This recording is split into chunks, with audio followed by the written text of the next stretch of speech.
Hoje falaremos sobre a venda do Cruzeiro. Aproveita e já segue o canal e ative o sininho para as notificações para você não ficar por fora de nada que acontece no mundo do futebol. A venda do Cruzeiro para BPW Sport do Pedro Lourenço foi um bom negócio para o Ronaldo?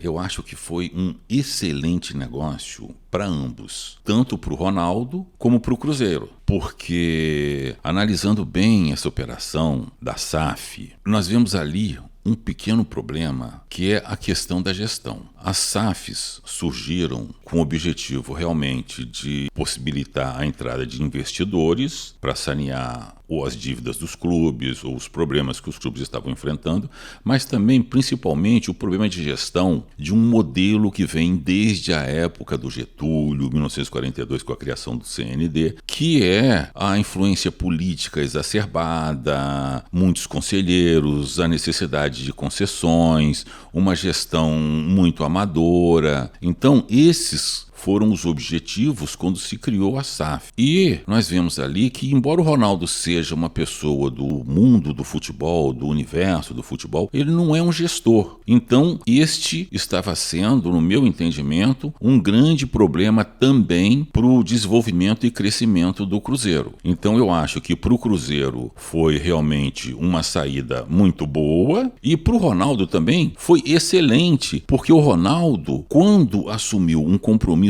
deste tamanho, foi mais ou menos como se ele estivesse dormindo e acordando todos os dias com um leão selvagem, que poderia comer ele a qualquer momento. Então ele se livrou realmente de um bom problema. Quando o Ronaldo comprou o Cruzeiro, a ideia era transformar o Cruzeiro no Manchester City.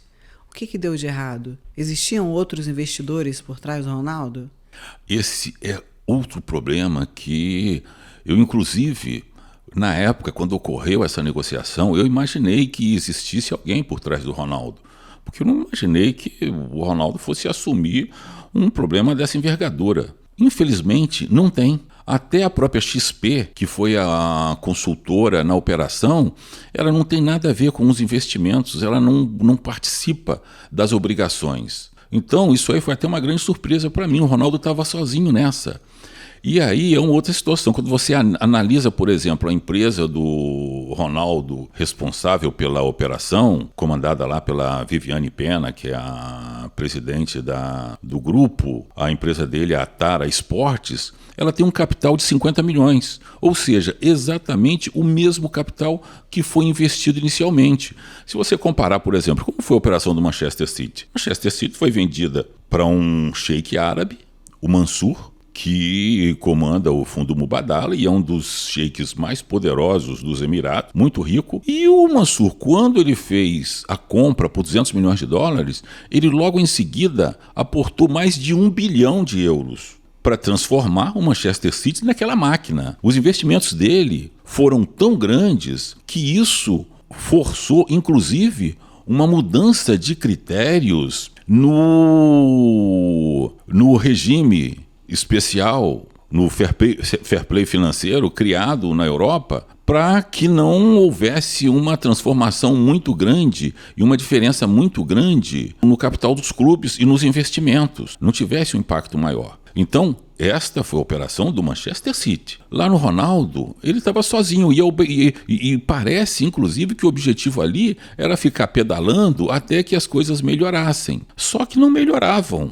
Os números não subiam. Até o último ano, a receita bruta do Cruzeiro foi de 250 milhões para uma dívida de 1 bilhão. E um outro fato mais grave ali é que, pelas regras da SAF, você tem até 6 anos para liquidar a dívida. Se você não conseguir liquidar a dívida, você precisa pelo menos ter liquidado até 60% da dívida e aí você obtém mais 4 anos para liquidar os outros 40%. Só que, com certeza, o Ronaldo não ia conseguir liquidar 600 milhões da dívida num período de 6 anos, até porque já faltam somente mais 2 anos e a dívida não foi paga, continua do mesmo tamanho até hoje. Então esse seria um outro grande problema. E uma outra prova de que realmente o Ronaldo estava sozinho nisso, que não existia um outro grande investidor por trás dele, é que ele já assumiu pegando dinheiro emprestado no próprio mercado. Porque o Pedro Lourenço é uma pessoa ali de Belo Horizonte também, dos arredores do Cruzeiro, ou seja, chegou um investidor com ares de transformação, mas já foi no mercado doméstico buscar algum dinheiro emprestado. Isso não poderia dar certo. E as dívidas, como serão resolvidas?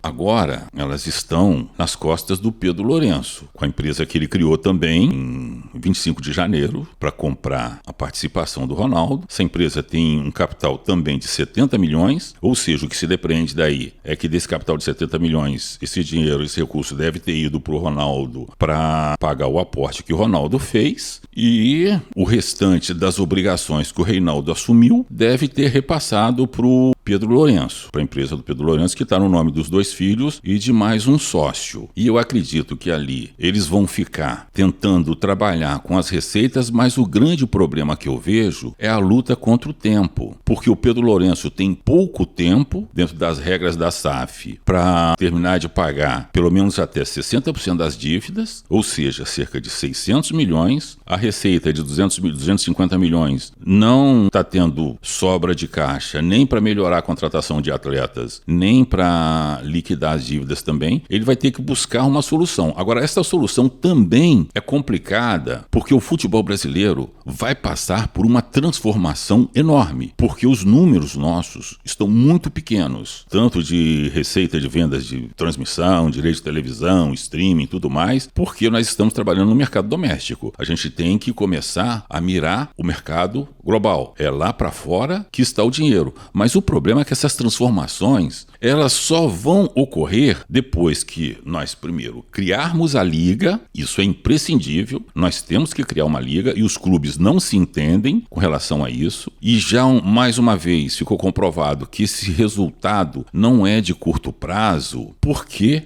os clubes acabaram de assinar com a Globo por mais 5 anos, que é um outro fator impeditivo para você vender esses direitos para um grande player global. O outro ponto é que, além de você criar uma liga, o Brasil precisa também mudar o seu calendário. O principal produto que nós temos é o Campeonato Brasileiro. O Campeonato Brasileiro tem 38 rodadas. Para que ele seja um produto aceitável para o mercado internacional, é necessário que os jogos do Campeonato Brasileiro ocorram nos fins de semana. Isso vai nos consumir 38 semanas. O ano tem 52 semanas. Se você tirar 5 semanas de férias dos jogadores, vai te sobrar aí 9 semanas para preparação dos atletas para o campeonato e para os campeonatos regionais. Só que essa situação fica um pouco difícil porque no Brasil nós temos outra situação diferente, que são as federações. Isso só existe aqui. E as federações têm o calendário delas também. Elas consomem hoje cerca de 3 meses do nosso calendário e dificilmente vão abrir mão. Isso aí já é um problema que a Liga vai ter que enfrentar num primeiro momento. O segundo problema é que a Copa do Brasil, que inclusive todos gostam muito, também impacta no calendário e no número de jogos. E é outra competição criada para agradar as federações. E a força das federações vem deles serem o principal responsável pela eleição do presidente da CBF. Então, as federações é que mandam na CBF. Se você não criar aí uma solução que atenda a todos esses setores, fica difícil também você caminhar com as transformações, com as mudanças que a gente precisa que ocorram. Esperar que a CBF mude, ela não vai mudar. Ela não tem como mudar por conta dessa situação que eu já coloquei. Então nós estamos num imbróglio. Se isso se resolvesse rapidamente, os recursos entrariam e a situação do Cruzeiro estaria resolvida, como também estaria do Corinthians e de vários outros clubes endividados. Como eu imagino imagino que ela vai demorar um pouco. O Pedro Lourenço vai ter que encontrar uma outra solução ali, ou então fazer mais aporte de capital, para manter o Cruzeiro sobrevivendo mais um tempo até que isso se transforme. Então, é uma situação aí a se analisar. Temos que esperar mais um pouco. E a Liga, ela pode ajudar no fortalecimento do Cruzeiro? Ela pode ajudar dessa forma que eu estou colocando. E aí tem um outro aspecto também. Não temos investidores internacionais. É um alerta que eu já faço a todos os clubes, todo mundo que está aí falando, pensando em SAF e tudo mais. Não espere fundos internacionais investindo dinheiro no futebol neste momento, porque eles também estão aguardando os próximos passos na criação da Liga e não vão investir um tostão antes de se criar a Liga também. É bobagem alguém falar que vai criar a Liga porque vem fundo de fora, né? Não vem. Primeiro, cria a Liga. Segundo, muda o calendário. Terceiro, cria o fair play financeiro. E quarto, mostra que tem competitividade. Com esses elementos acontecendo, os fundos entram. E aí poderia ser uma solução também. Com tudo isso resolvido, é óbvio que o Cruzeiro vai ter condições de negociar participação de seu capital com investidores internacionais, com fundos internacionais, porque aí já estará viabilizada a situação. Mas enquanto isto não ocorrer, não tem mudanças. É o que a gente pode ver nesse momento. E qual pode ser o resultado disso tudo? Bom, o resultado disso tudo. Para o Ronaldo, ele não tem noção do barulho que ele tirou das costas, mesmo não tendo ganho dinheiro algum nessa operação. Para o Cruzeiro, foi um pouco melhor, porque a situação poderia estar pior. E para o Pedro Lourenço, se ele tem um bom capital, ele arrumou também um bom problema, porque ele não se livra disso tão cedo. Se justificar pelo amor que ele tem pelo Cruzeiro, vale a pena. Agora, eu estou muito confiante que ele coloque na gestão realmente executivos de ponta, executivos que conheçam o mercado, que tenham noção do que está acontecendo, do potencial global do futebol brasileiro, mas do prazo que a gente necessita para que todas essas transformações ocorram, e eu torço por ele. Assim como de resto eu torço pelo futebol brasileiro e por tudo que ocorre aqui, pela geração de empregos que isso possa nos trazer, e também, inclusive, parabenizo ele pela coragem de assumir este problema e pelo benefício que ele vai trazer, inclusive, para os mineiros e para o futebol brasileiro, se ele vencer essa difícil missão.